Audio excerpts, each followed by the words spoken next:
काय करतोय हां काय करतोय? नमस्कार मित्रांनो, स्वागत आहे तुमचं रविराज ब्लॉगच्या एका नवीन आणि तांत्रिक व्हिडिओमध्ये.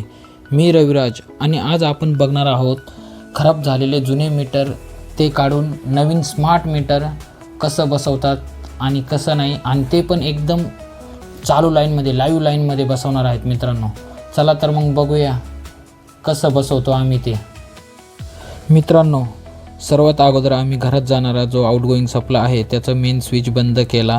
म्हणजे काय आहे, कारण की वायर काढताना किंवा काही मीटरला काही धक्का वगैरे लागला, वायर एकमेकांना जर चिटकल्या किंवा लागल्या तर शॉर्ट सर्किट होतं.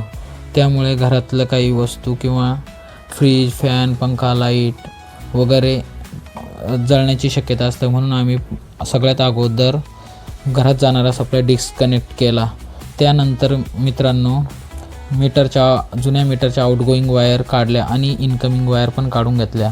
त्याच्यानंतर जे राहिलेलं मीटर होतं आणि त्याचा बॉक्स, त्याचे स्क्रू काढून मीटर काढून घेतलं मित्रांनो. त्याच्यानंतर आम्ही स्मार्ट मीटर, म्हणजे नवीन स्मार्ट मीटर आलेले आहेत ते बसवतो आहे मित्रांनो.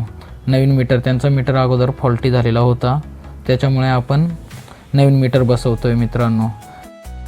चला मित्रांनो, नवीन मीटर फिट करून घेऊया. स्क्रू वगैरे व्यवस्थित बॉक्सवर, प्लाऊडवर स्क्रू लावून मस्त व्यवस्थित फिट करून घेऊया, जेणेकरून मीटर हवेने किंवा काही झालंच खाली पडणार नाही याची काळजी घेऊ. आणि मित्रांनो, काम करताना सुरक्षित करा आणि आपण स्वतः घरी करू नये. काम हे इलेक्ट्रिकल काम हे जीवाशी खेळणं असतं, त्याच्यामुळे इलेक्ट्रिक काम करताना प्रशिक्षित व्यक्तीकडूनच करून घ्यावे ही विनंती. कृपया आपण स्वतः प्रयत्न करू नयेत. चला तर मित्रांनो, आपल्या मीटरच्या वायर वगैरे जोडून झालेले आहेत व्यवस्थित. आणि आता पुढे मित्रांनो, जर तुम्हाला व्हिडिओ आवडला असेल तर लाईक करा, शेअर करा आणि कमेंटमध्ये प्रश्न विचारा का, किंवा तुम्हाला कोणत्या विषयावर व्हिडिओ पाहिजे ते पण सांगा. मित्रांनो, तुम्ही लाईक करत नाही आहे, त्याच्यामुळे लाईक करायला कंजूसी करू नका मित्रांनो. तुम्हाला असेच नवीन नवीन व्हिडिओ बघायला मिळतील इलेक्ट्रिकल संबंधात.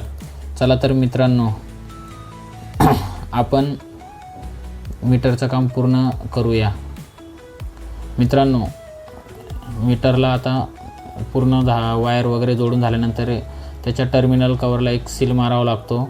टर्मिनल कवरला सील मारल्यानंतर, टर्मिनल कवरला सील का मारावं लागतं का मित्रांनो, तिथून कोणी वीज चोरी करू नये किंवा तिथं काही छेडछाड करू नये, याच्यामुळे आपल्याला टर्मिनल कवरला सील मारावा लागतो. त्याच्यानंतर बॉक्सला पण सील मारावा लागतो. मित्रांनो, तुम्हाला व्हिडिओ कसा वाटला, आवडला असेल तर लाईक करा, शेअर करा आणि असेच नवीन नवीन व्हिडिओ बघण्यासाठी चॅनलला सबस्क्राईब करायला विसरू नका मित्रांनो. चला तर मित्रांनो, तुम्हाला कोणत्या विषयावर व्हिडिओ जर हवा असेल इलेक्ट्रिकल संबंधात तर कमेंटमध्ये नक्की कळवा. तर मित्रांनो, लाईव्ह लाईनमध्ये काम करणं हे जीवाशी खेळणं असतं, त्याच्यामुळे आपण स्वतः काम करू नये.